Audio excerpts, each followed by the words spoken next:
Welcome to Ghost of a Podcast. I'm your host, Jessica Lanyadoo. I'm an astrologer, psychic medium, and animal communicator, and I'm going to give you your weekly horoscope and no bullshit mystical advice for living your very best life.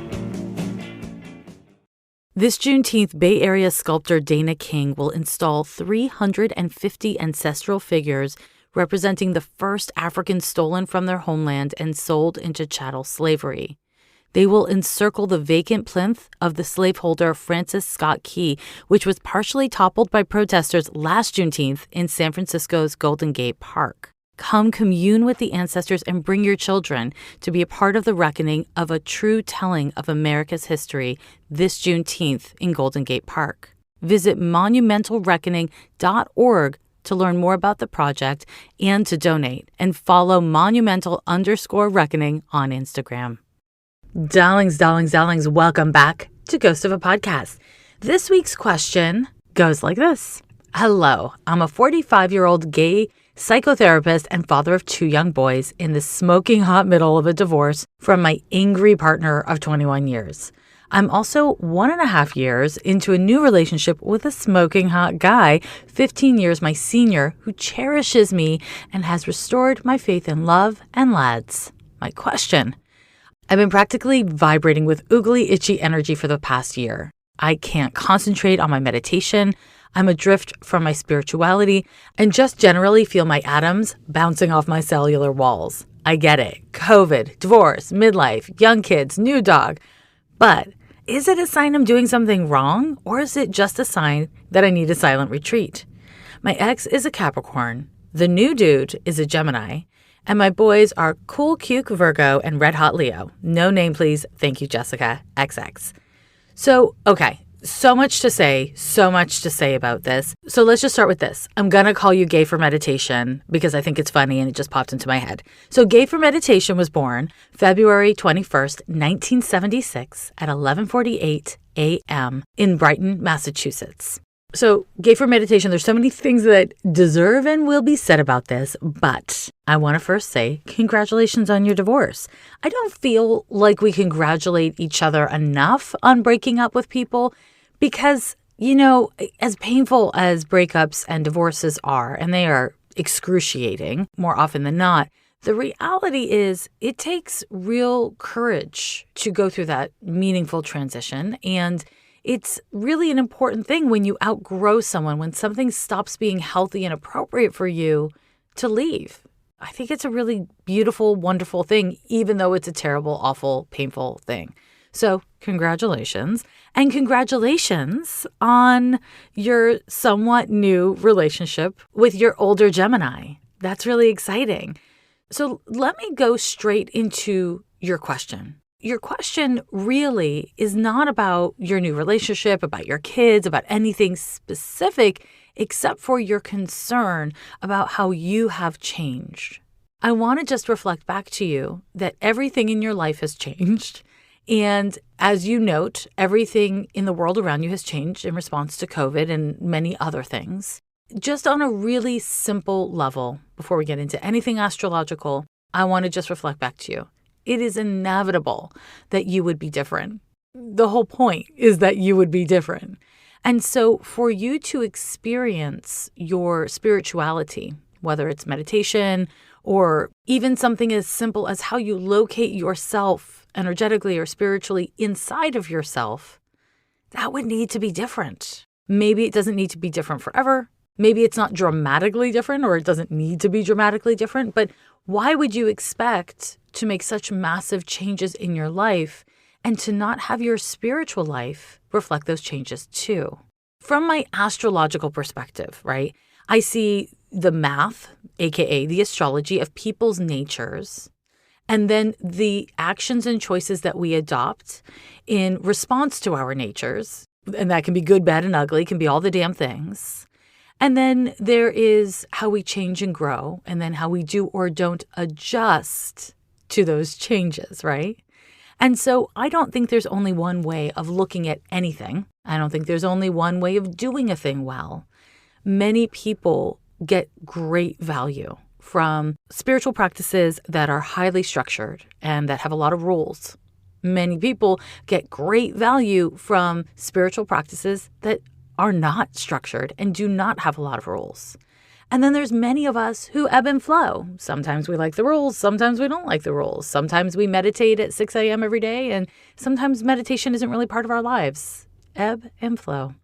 And I would not suggest that any one thing is better than another. Religions will do that for you. I will not. I don't think there's any one way that's right or wrong.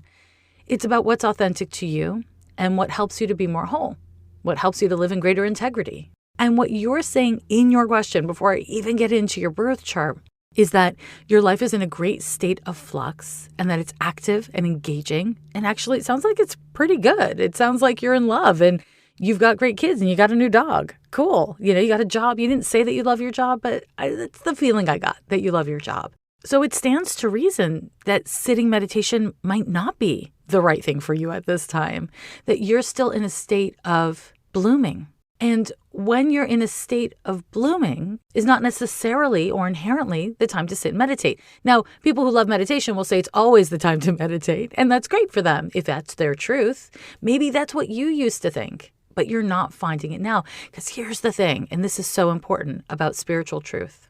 When you sit with yourself and you locate yourself in this moment without an agenda, you sit with yourself and you check in with, okay, I quote, should be meditating. I should be acting in this way that has worked for me in the past or that I believe should work for me now. And you don't find any flow.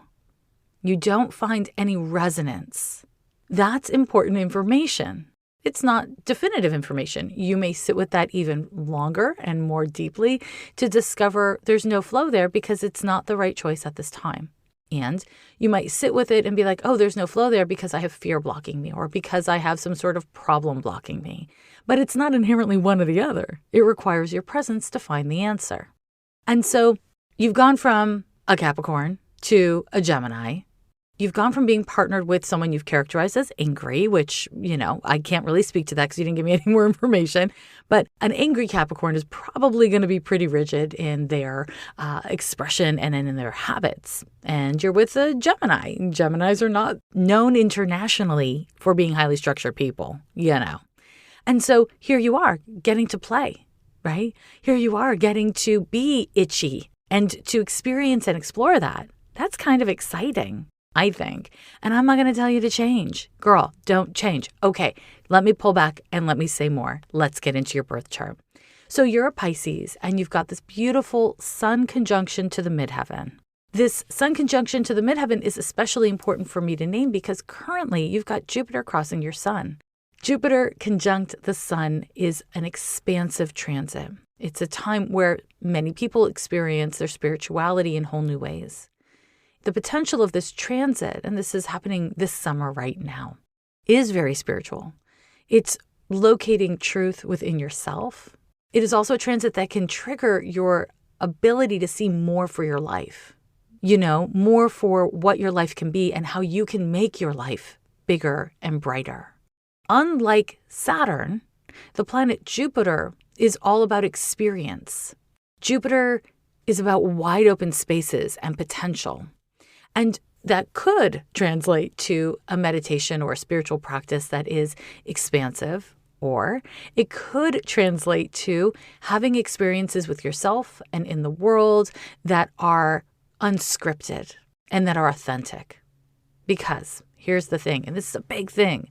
In your birth chart, you have a stellium in the 6th house. You've got Uranus, the North Node, Moon, and Neptune all in the 6th house. And that indicates that for you, cultivating habits, like material habits, like meditation or, waking up at certain times or eating certain foods or whatever it is actually really important to you. It's very healthy for you. And I imagine it's something you've struggled with throughout your life to identify what that looks like and to make choices around it that work for you. Because you have Uranus in the mix of this, and because Uranus in your birth chart squares Venus and Mercury, which are very closely conjunct in Aquarius in the 8th house of your birth chart, routine is not always your bestie, right? So for you, you need changeable routines, you need a mix and match set of routines. For you, having a healthy and intentional set of habits that you choose from, but that you have flexibility with yourself or on which ones you choose at a given moment, that is really a magical space for you. And what is happening right now is your system is saying, this thing that once worked for me isn't working for me right now. It's not a no, but it's not a yes. And the rigid part of you, the part of you that may have overcorrected finding a way, right, that you're supposed to be, is saying, well, then I'm gonna, that's wrong. That's bad for me. Instead of checking in with, is there any downside? Are you actually experiencing a downside for feeling itchy, for feeling like you're bouncing off the walls? Or is bouncing off the walls kind of code for I'm excited and having a good time and doing that with a lot less structure in my life? I am a really big fan of ritual. And I think for spiritual practice, ritual or ritualistic behavior or ritualistic spiritual conduct, whatever that looks like for you, can be deeply meaningful and it can be deeply helpful. And also, it can be a phase of development, At a certain point, for some of us, not all of us, and again, this isn't better or worse, it's just different ways of being. At a certain point, we can be the ritual. We can bring our meditative mind, we can bring our spiritual integrity to mundane engagements, to mundane actions. And so we don't always have to go on a retreat. If you've integrated the spiritual work you would do on a retreat, then you don't need to go on the retreat. You can instead simply integrate and practice the work in your regular mundane life.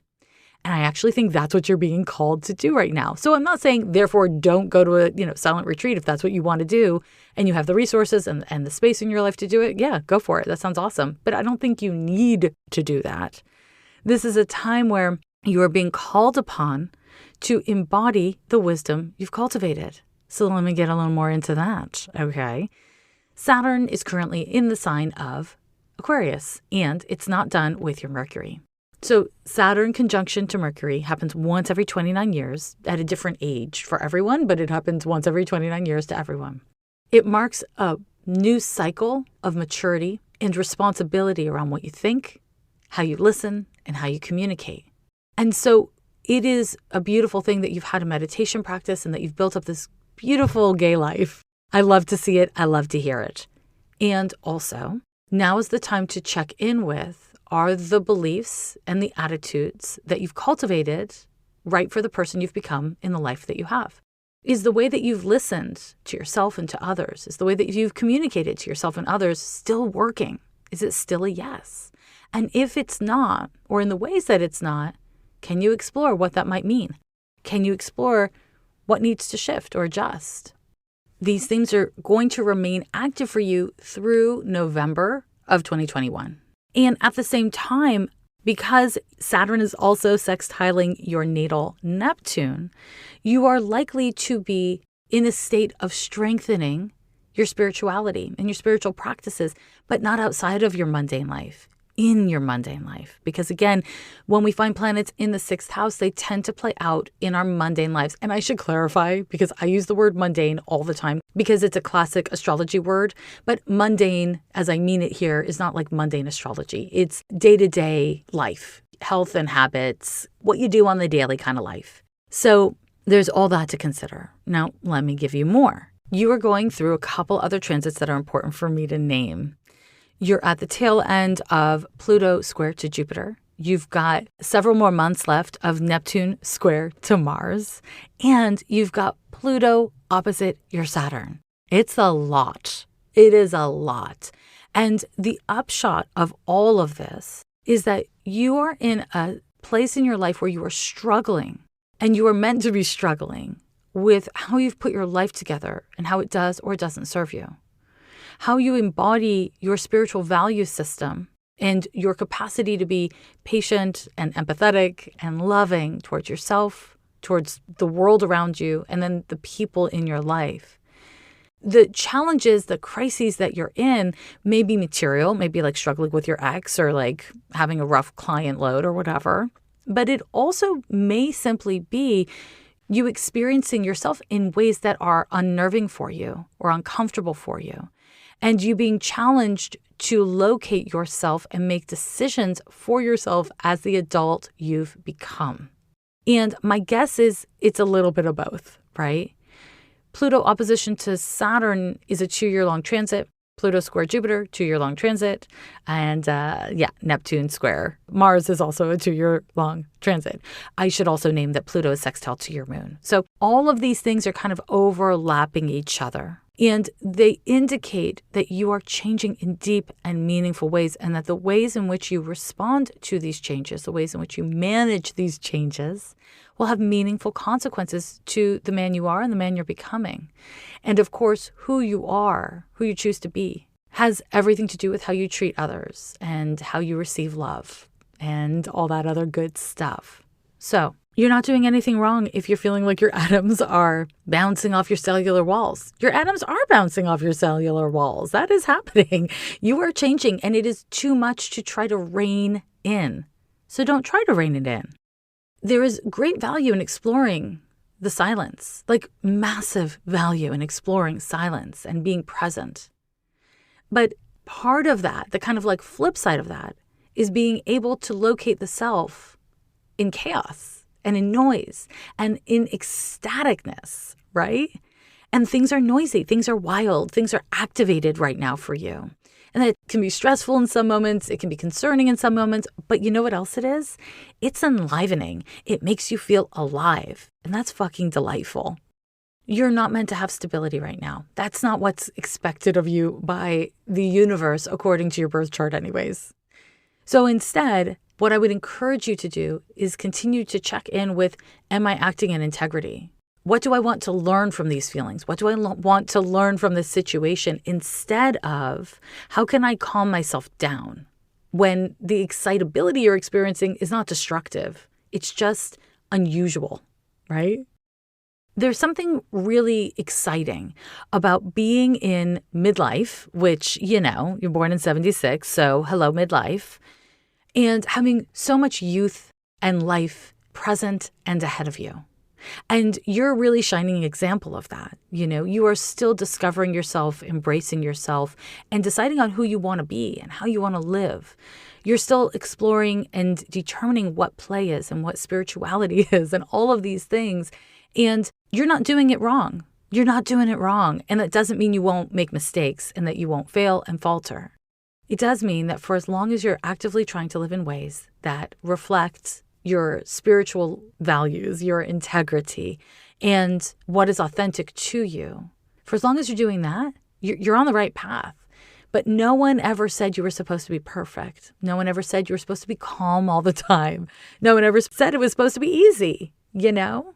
So keep on doing you. And if it feels like a big yes to go into some sort of silent retreat or to return to a meditation practice that used to be a big yes for you, then go for it.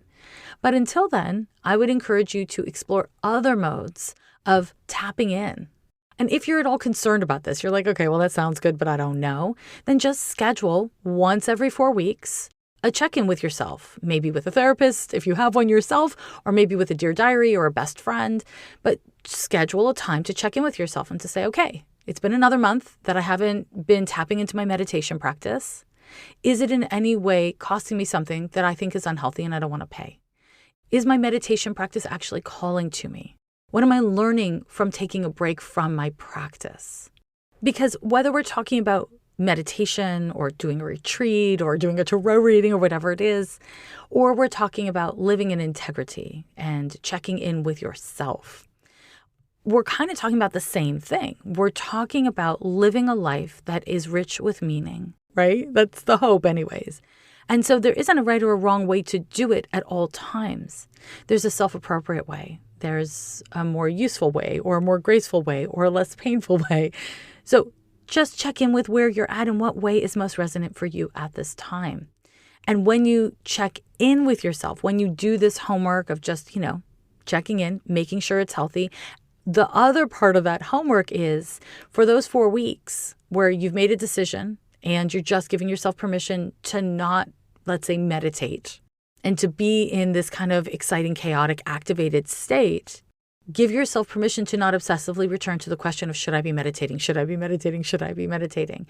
Give yourself permission to take a break, to be where you are in all of the glorious weirdness of it and the unpredictability of it. Give yourself permission to be there. And then at the end of those 4 weeks, when you check back in, maybe you'll find you gave yourself a true break and now you can return to your old practice different. Or maybe you really want to return to a practice, but not the practice you had. It may be time to develop a new practice that better reflects the changes you've actually integrated. We do not need to stay with the same person for our whole lives or the same spiritual practice for our whole lives in order to be whole.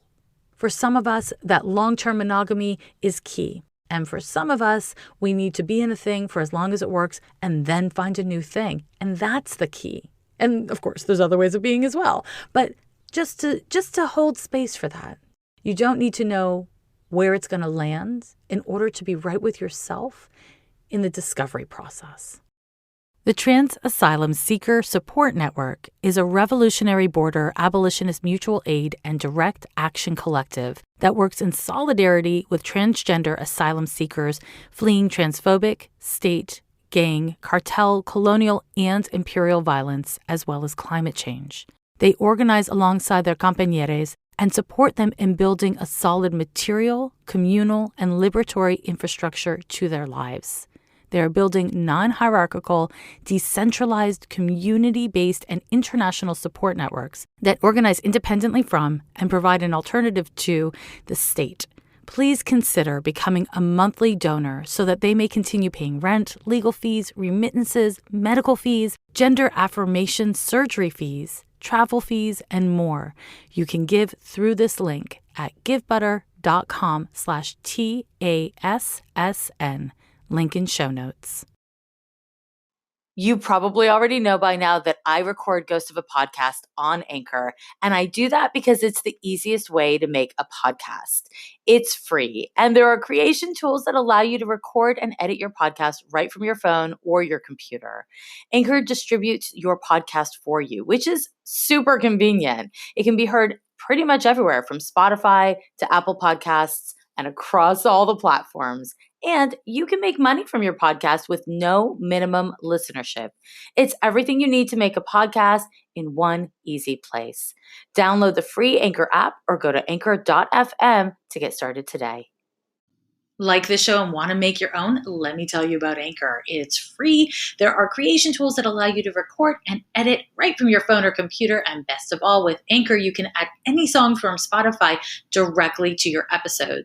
The possibilities are seriously endless for what you can create. You can do music analysis, create your own show, deep dive on some artist or genre that you're obsessed with. Anchor will even help you publish your show to Spotify so you can reach hundreds of millions of listeners. If you've got an idea for a show with music, get started by downloading the free Anchor app or going to anchor.fm. And if you need some inspiration, head over to blog.anchor.fm/music for some idea starters.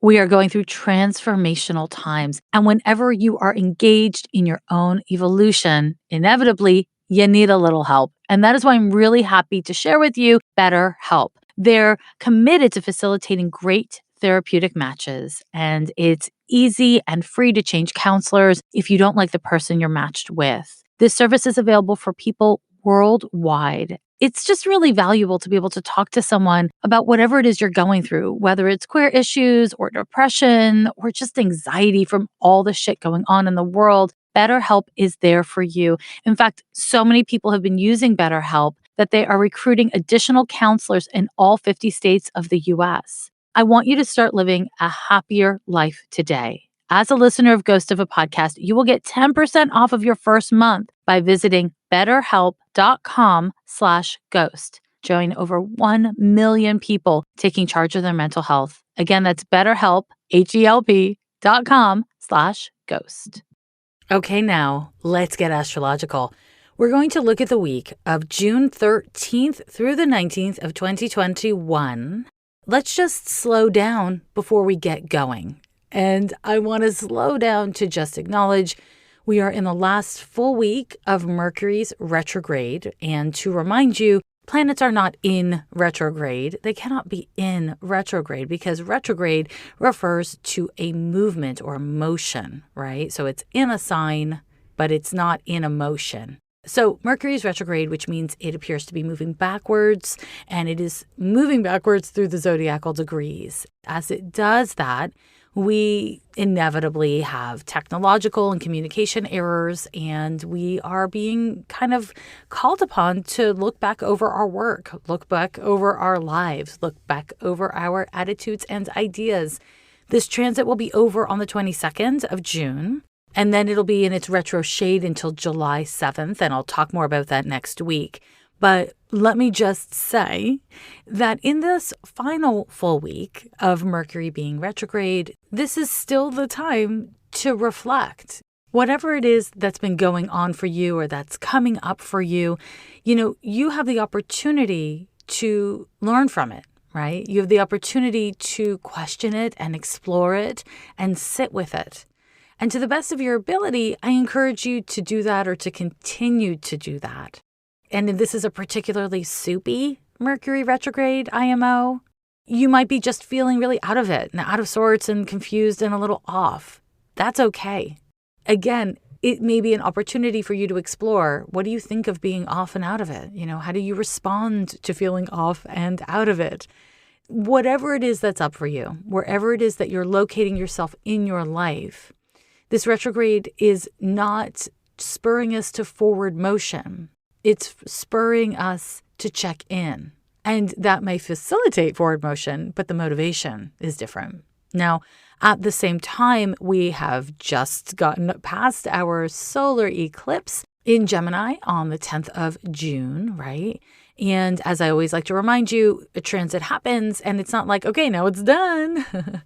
It's a life experience and it's a developmental shift. And what comes next has a lot to do with how you choose to respond to your life, how you choose to respond to your own thoughts and feelings and the situations that you find yourself in. And so because we're in this period of great emotional and psychological intensity, it may be tempting to use astrology as a way to explain away a specific moment, a specific day, walking into a wall for someone, being in a dynamic with yourself or with a situation, whatever it is. And I want to remind you, this thing that we do, astrology, it's not an excuse machine, right? We know better than to use astrology to pathologize other people or ourselves or to excuse bad behavior. It's more a tool for understanding and contextualizing our experiences to empower ourselves with the ability to do our best or to understand, oh shit, I didn't do my best that day and I have some context for why. Now, what am I going to do with it, right? What am I going to do about it? Life, life, but also astrology. Astrology tells us that life is at this time really overwhelming. There's a lot happening. And because of the Saturn square to Neptune, which is a huge player in this week's horoscope, we're questioning all of it. We're questioning all of it. So there's a lot to talk about, even though there's not technically a lot going on this week, right? I've got 2 major transits to tell you about. But remember and know this. If you, touch a hot stove, right? You touch a hot stove and you burn your little finger. Oh, your cute little finger is burned and it sucks and it's painful. And the way it feels when it's acute is really painful, right? It's like distractingly painful. And then, maybe you have a week of a blister and it kind of hurts or it super hurts. And then eventually it kind of hurts. And then eventually maybe you forget about it and it goes away, right? So the reason why I'm bringing this up is because when something is acute, it demands our attention. And when something is less acute, it demands less of our attention, but it doesn't mean it's not active. So that little burn may end up being a scar. It may not. In other words, an event may stay with you in a way that really it's impossible to ignore. Or it may kind of disappear into the woodwork of your life experience. Doesn't mean it's any more or less important. What shows on the surface is not necessarily more important than what is happening deep within you. There is so much happening deep within all of us. There is so much happening in the world, socially, politically, to the planet itself, to the people on this planet, and to the animals that we share this planet with, right? There's a lot going on. This is a monumental time. It's a big time. And so if you find yourself forgetting to give yourself the grace of time to process your feelings, the grace of taking care of yourself, or, struggling when you don't, or whatever it is, then you're missing out on an opportunity. So here's my gentle call-in to come on back. Come on back to yourself. Whether or not you like yourself, whether or not it's easy, you're home to you. You're home to you. And so making that home a sanctuary, making that home a healthy and a beautiful place is a really great goal. It's not achievable at all moments for all people. That's for fucking sure. However, it's a great goal, and I want to kind of encourage and invite you to consider how you are and are not doing that at this time. A little self-reflective data collection, Mercury retrograde, thank you, and I will have another. Okay, now I would be remiss if I did not invite you as well to up your astrology game by getting Astrology for Days, still in beta. We've got the world's time zones up and loaded. And if you don't know what Astrology for Days is, just briefly shall I tell you, it's an astrology student and a professional astrologer's tool for tracking transits day by day that are happening in the world and taking limitless notes so that you can understand the energies running through your life and make decisions as you're scheduling things, as you're bumbling through life or whatever, and you can just check on in.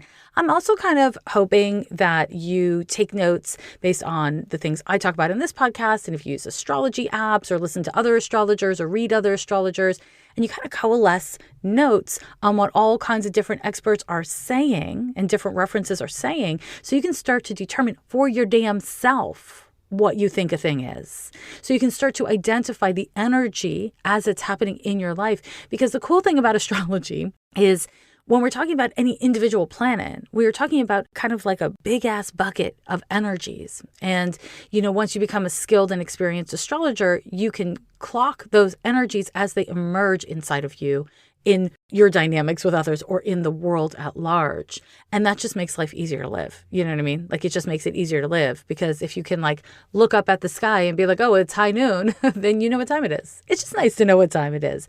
I mixed a lot of metaphors, but whatevs. Okay. Now we go to your damn horoscope. As I said, we're looking at June 13th through the 19th of 2021, and the horoscope kicks off with a Sun square to Neptune. Sun square to Neptune is a transit you would have been feeling on the 12th as well, and it is a 3-day transit. You will feel it on the 14th as well. So the Sun is our identity, our vitality, our sense of self, and Neptune is high spirituality. And having these two planets form a 90-degree angle to each other can really kick up anxiety. When we're experiencing a Neptunian form of anxiety, because Uranus and Neptune both govern anxiety in really different ways, Neptune's form of anxiety is kind of panic attacky. It's feeling unsure of who you are, where you stand, what's happening. It's having a hard time locating in the material 3D reality we live in. The Sun square to Neptune may find you really fixating on things that you don't and cannot understand. It may find you fixating on fantasies or ideals that ultimately leave you lacking or sad. It can find you in a position where you are not inhabiting and embodying the boundaries you need to be in order to be healthy and right with yourself. The Sun square to Neptune is a call to simplify. So when I say simplify, I mean you could use the room spray that has 700 ingredients in it, or you could just get the essential oil of lavender and some distilled water and put it in a damn bottle and spray, spray, spray. What I'm trying to say is sometimes the most impactful and potent thing is the most simple thing, the most whole thing, right? So as much as possible on and around this date, simplify. Simplifying means having boundaries, because we must say not now or no to many distractions and things that are not in resonance with us, that aren't healthy or right for us at this moment, or that we can't respond to in a healthy way at this moment. And having boundaries is a major lesson of Neptune. And the way that Neptune teaches boundaries is by creating pain points when you don't have them. And so if you are an empathetic person, you may find this a particularly stressful time because you may find yourself in a position where you are overwhelmed or bowled over by your sensitivities. And there's a lot of ways of responding to that. A very common popular one is to dunk your head in the sand and to try to evade the world or the relationships that are giving you empathy fatigue or overwhelm. And that is maybe the right option for you, but let me suggest another strategy. Having healthy boundaries. Having healthy boundaries is about doing energy work where you call on an energetic set of boundaries. And this is something I talked about in the psychic hygiene episode that I dropped in 2020. You may want to revisit that, but you may need to have energetic boundaries so you can call your space and give yourself permission to only tend to the space you inhabit in a healthy way. Or you may need to assert and affirm boundaries, actual boundaries with people. Like, oh, I can't talk on the phone for an hour. Or, oh, I can't go out today. I need to stay home and spoon feed myself soups. That's a thing. It could be your thing. The upshot is how you feel may be a little out of control on and around this day. What's not out of your control is how you respond to your feelings and your needs and the situations you find yourself in. So give yourself the space and the grace that you need to locate yourself, to identify what your capacity is, and then to act in integrity with those things, without abandoning kindness, empathy, etc. for yourself and others. And then that brings us to on the 14th, Saturn is forming an exact square to Uranus. Now, this is an important transit. I talk about this transit obsessively all the damn time. I think it's so important. This transit is activated all year long. On June 14th, we have it exact. On February 17th was the last time it was exact. And the last time it was exact, it was at 7 degrees. Now, on June 14th, Saturn is at 13 degrees of Aquarius and Uranus is at 13 degrees of Taurus. The next time and the final time this year that this transit will be exact will be on December 24th. No big deal. Nothing much happening that day as far as I can tell. Anyways, that'll be at 11 degrees, Aquarius and Taurus. So let's talk about what it all means. There's a lot of things to say about this transit, but I want to start with this. There's this mounting pressure to get back to normal, right? But we're still actually in a major pandemic. And there's a great deal of suffering that is active and fresh and new that is happening in response to the pandemic alone, let alone all of the other incredible atrocities that are happening across the globe and, stresses of being a person in a life. So many of us have, and I don't love using this term unless it's like psychologically accurate, and I don't necessarily know that it is in this situation, but I will say that PTSD is real, right? Post-traumatic stress is real. 2020 was wildly stressful and scary. 2021 is too for so many people. But in terms of COVID, I want to just acknowledge that it upset our sense of reality in such a way that most of us did not have the capacity, let alone the space, to really be in that. And as things get better after a particularly harrowing experience is when human psychology tends to be like, okay, so now I can fall apart. Okay, so now I can be weird. And if you are feeling weird, if you are feeling off, if you are feeling like you're having a hard time adjusting to, quote, normal, or you don't want to adjust to normal quite yet, I want to say, A, hey man, that's okay. And B, welcome to Saturn square to Uranus. The transit of Saturn square to Uranus is so much about the need for us to question reality and the need for us to reorganize or organize our lives in a way that promotes greater freedom and liberty and authenticity, honestly, right? And all structures need to be enlivened. They need to be changed and adjusted over the course of time. All of them. I mean, build a bridge, like literally build a bridge. And eventually enough people walk on it, enough people drive on it, and you're going to need to rebuild parts of that bridge or the whole damn thing. The whole damn thing. The easiest way is if you maintain it over the course of time. So you don't have to do a massive, tear down, rebuild situation. But, sometimes you got to tear some shit down so you can rebuild.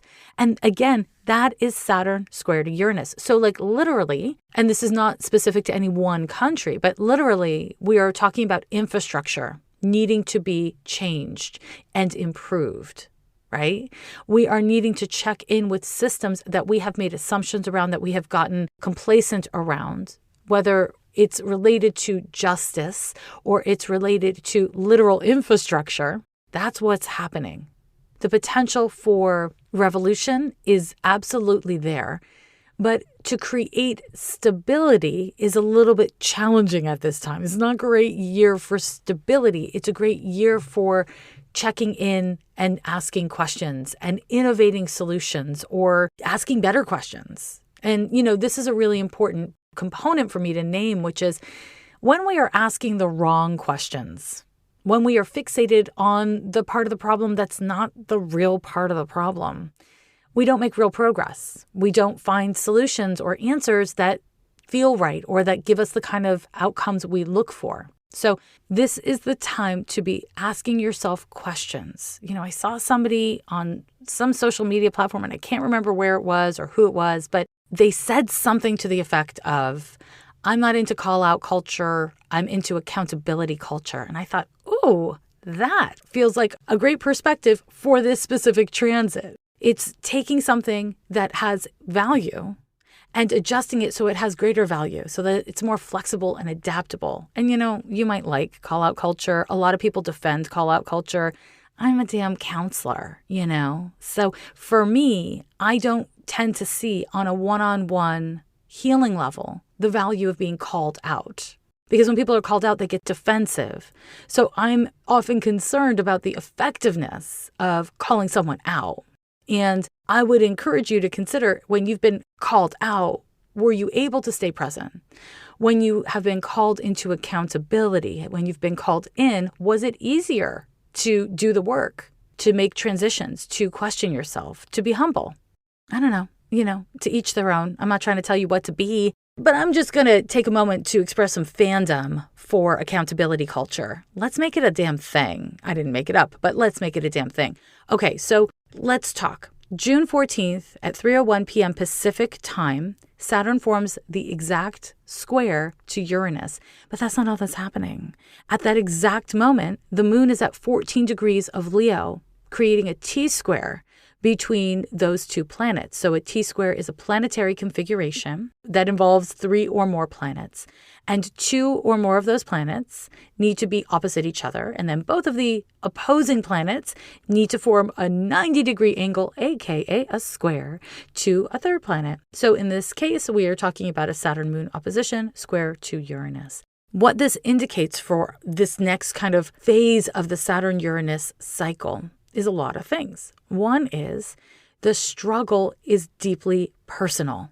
The struggle is very much about how I feel about myself and how I relate to how you're treating me, right? That kind of a thing.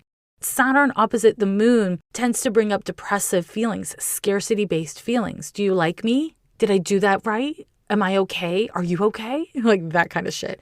And when they both form a square to Uranus, it can get real defensive real quick. It can get real reactive real quick. And this is a theme, defensiveness and reactiveness, that has really been emerging as I look at the astrology of the past month or more. And then I look at this chart and I'm like, oh shit, here it is. Between now and Christmas, we're in a phase. And this phase has the potential to facilitate true and real change, true and real healing. But it won't come through bullying, and it won't come through cruelty, and it won't come through scarcity-based feelings.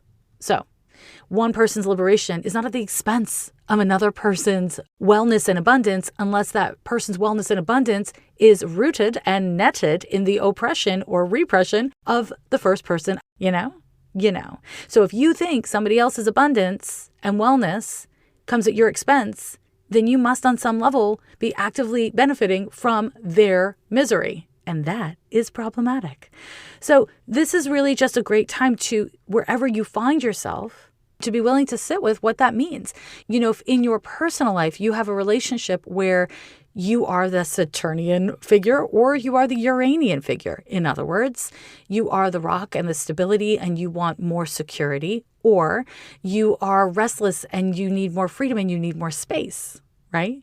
Whatever role you're playing in any given relationship, and you might be either or both in multitudes of relationships, but there's a way to question, am I expressing my needs? Am I expressing my position in a way that is not attached to what other people have to say or do? Am I just sharing, this is where I'm coming from and this is my truth? And then leaving space for other people to do the damn same. Because sometimes the healthiest thing to do in a relationship is to be able to accept we do not see things the same way. We do not have the same needs at this time. And if we don't have the same needs, then what we can do is come together as a team and identify what can we agree on here? What can we agree on as healthy compromises so that we both feel met and taken care of in yada yada? And sometimes that's simply not possible, right? We need to accept that when that's the case and make decisions, whatever that might be. What I'm trying to get at here is you may find yourself trying to make something work that it isn't working. It just isn't working. We need to be flexible. We need to try and try and try. And if we determine that that's not healthy or wise, or that we've done those things and now it's time to change approaches, then we need to do that. Saturn square to Uranus is testing. It is psychologically testing. And so you may find yourself really struggling to catch up with your life or where you thought you should be or where you want to go, or simply keep pace with your life. Things might feel like they're moving really slow and really fast all at once, kind of at the same time. Saturn feels like it moves slow. Uranus feels like it moves fast. Now, on top of it, because the Neptune square to the sun was exact on the 13th, it's a very active transit in this chart. And so this is a further call to managing anxiety. In other words, determining what is happening, how you feel about what's happening, either emotionally or psychologically, how you feel about what's happening, and what is the healthiest way to respond to it, right? So we have that kind of call for checking in, managing anxiety, and then hopefully having behavioral boundaries. So behavioral boundaries are easiest to achieve when we first have spiritual clarity about what the need for that boundary is really about. So you can see this is a really big deal. And we may see major changes or events or occurrences on the global stage. You may see, some sort of eruptions in your community, at work or socially or whatever. My advice is allow yourself space to react without responding. Allow yourself the grace of taking space to sit with your thoughts and feelings before you externally express those thoughts and feelings. Because once you put a thing out there, it is out there. You can't take it back. And this transit, or these transits, but mainly the Saturn-Uranus square, it really wants us to change, to let go of systems or patterns that no longer serve us and that maybe never served us, right? So again, personally and socially. If we can let go of what doesn't serve us, what isn't healthy for us, of what we've already actually outgrown, then we can show up in ways that reflect our actual maturity, our actual integrity, that reflect the work we've done on ourselves, that reflect what we know. So much of the time we don't do that, we act in ways that reflect our situation and not who we actually have worked hard to become. And so much of that is because we're reacting instead of enacting or responding. This is a practice. It takes time. It takes time. It takes repetition. It takes practice. It takes time. That's just what it is. And this is an important week for checking in with that stuff. The Mercury retrograde actually is supportive to that. And even the quite anxiety-producing Neptune-Sun square is quite supportive to that. Like, what are the chances? What are the chances that the moon, which takes 1 month to go through every single zodiac sign and every single degree, what are the chances that the moon would be exactly opposite Saturn and exactly square Uranus within 1 degree at the time of the Saturn square Uranus exactitude? The chances are, not super high. What this means to me as an astrologer and to you as a person is to bring your bravery. The moon is in Leo, to bring your courage, to bring your strength, and the strength and courage of your heart, of your capacity for empathy and for kindness, to be able to bring those pieces of yourself to this whole process I'm talking about, to change, to life. So, my loves, we will talk about this more, as you know, but that's what's going on for this week. Be gentle with yourself, be gentle with others. And if you need a time out, honey, take a time out. You know, you deserve it. You deserve it. And honestly, so does everyone else. So if somebody else is asserting a boundary with you, don't be an asshole. Respect the boundary. You know, just respect the boundary. As always, I want to thank you for joining me here at Ghost of a Podcast. If you get value out of the podcast, please do give it 5 stars wherever you listen to it and write me a kind review. Also, if you're interested in more content from moi, you can join me over on Patreon at patreon.com/Jessica Lanyadoo. I'm right there. Come find me. And if you're like, yeah, that sounds fine, but I don't want to spend any money, I want to keep on getting free shit, Jessica, give me free shit, then why don't you subscribe to my weekly horoscope over on my website? It comes out every Wednesday. I think that's it. I will talk to you in a week, unless I see you on Patreon or social media before that. Okay, bye. Every year they say the end is near, but we're still here.